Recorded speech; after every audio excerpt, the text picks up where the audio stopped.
I was 41 years old. I was unemployed. My husband had started a restaurant business, which was his dream. This is actually a funny story. When he got laid off from a big job in high tech, and I think he was really relieved. You know how a lot of us wait to quit our jobs and then we get laid off and we're like, yes. Well, so what happened is the first restaurant was a home run. And of course, what do you do when things are successful? You grow it. You grow it really big. And so they decided to raise some money. And we threw in our home equity line, the kids' college savings. They tried to open a second and a third, and at the same point, a grocery store chain encouraged them to go into wholesale. So it basically got way too big, way too fast, and the wheels started to come off. And they came off so badly that the second restaurant failed. So by the time that they closed the second restaurant, it was an $800,000 loss. That meant our entire home equity line gone. Right. It meant kids' college. I get just choked up just thinking about how terrifying it was. And so I found myself at the age of 41, like just feeling like a complete failure, and so did Chris. So what would happen to me is the exact opposite. Is Chris would be gone, the alarm would go off at 6 o'clock in the morning, and I would lie there.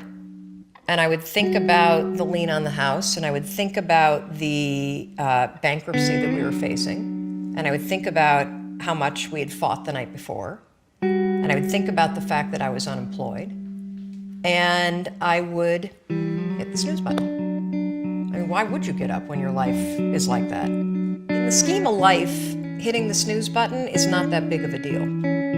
But here's the thing about life. None of us wake up and say, today is the day I destroy my life.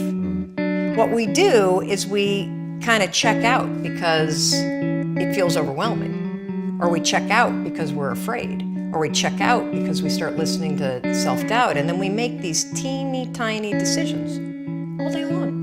We don't even realize it. A decision to not get up on time. A decision to not eat the right thing. A decision to snap at your kids. A decision to not speak in a meeting, a decision to not look for a job, a decision to not deal with your finances, a decision to not call your parents, like whatever it is.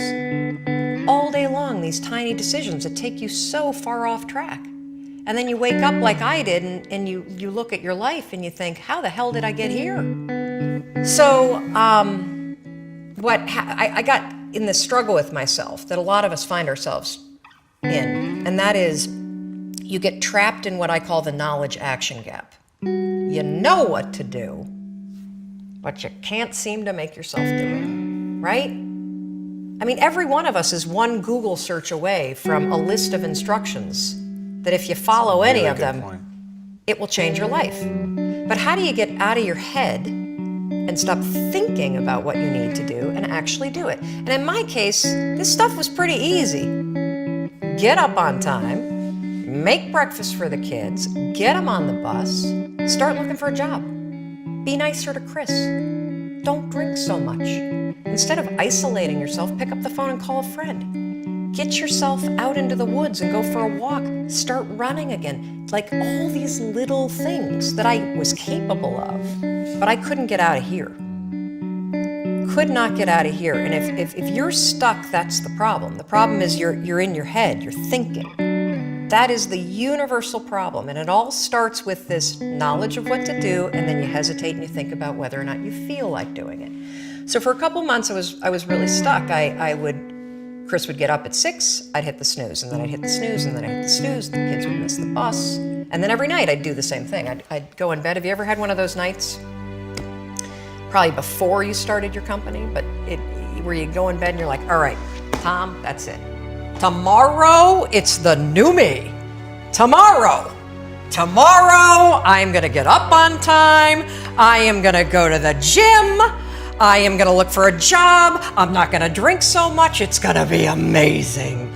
The new me, the future me. Woo! Let's do this, right? Then you go to bed and you wake up 7 hours later and you're like, I don't feel like the new me. It's the only, that's a stupid, see, motivation's garbage. It's never there when you need it. Ever. And so here's what happened to me, and thank you for wearing the NASA t-shirt. It's a really stupid story. It's a powerful story. So one night, Chris had gone to bed. I'd been struggling. We still had all the same problems. We still had to lean on the house, still facing bankruptcy, still fighting like crazy. I was still unemployed. They still hadn't figured out like the solution yet for the business. And I was about to turn off the TV, and there on the TV, there was this rocket launching, and I thought, oh my gosh, it's it! I am gonna launch myself out of bed like a rocket ship, like NASA, right here, had launched me out of that bed. And I'm gonna move so fast that I don't think. I'm gonna beat my brain. Anyway, the next morning, the alarm goes off, and I pretended NASA was there. It's the stupidest story. I literally went 5, 4, 3, 2, 1. I counted out loud, and then I stood up. And I'll never forget standing there in my bedroom. It was dark, it was cold, it was winter in Boston. And for the first time in 3 months, I had beaten my habit of hitting the snooze button. I couldn't believe it, and I thought, wait a minute. Counting backwards? That is the dumbest thing I've ever heard in my entire life. Well, the next morning I used it again and it worked. The next morning I used it again and it worked. The next morning I used it again and it worked. And then I started to notice something really interesting. There were moments all day long, just like that 5-second moment in bed, where I knew, knowledge, what I should do. And if I didn't move within 5 seconds, my brain would step in and talk me out of it. Every human being has a 5-second window, might even be shorter for you. You have about a 5-second window in which you can move from idea to action before your brain kicks into full gear and sabotages any change in behavior. Because remember, your brain is wired to stop you from doing things that are uncomfortable or uncertain or scary.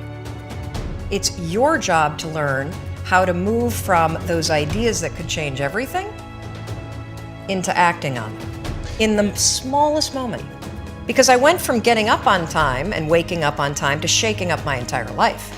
Because when you understand the power of a 5-second decision, and you understand that you always have a choice to go from autopilot to decision maker, everything in your life will change.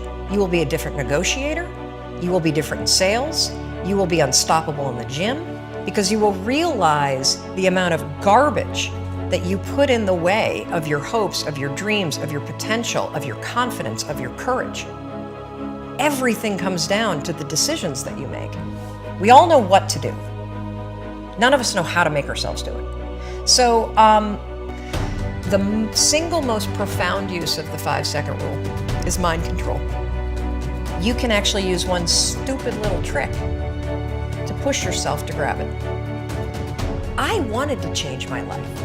And I think most people that are miserable or that are really like dying to be great and dying to have more, we want to change. We want to live a better life. We want to create more for our families. We want to be happier. The desire is there.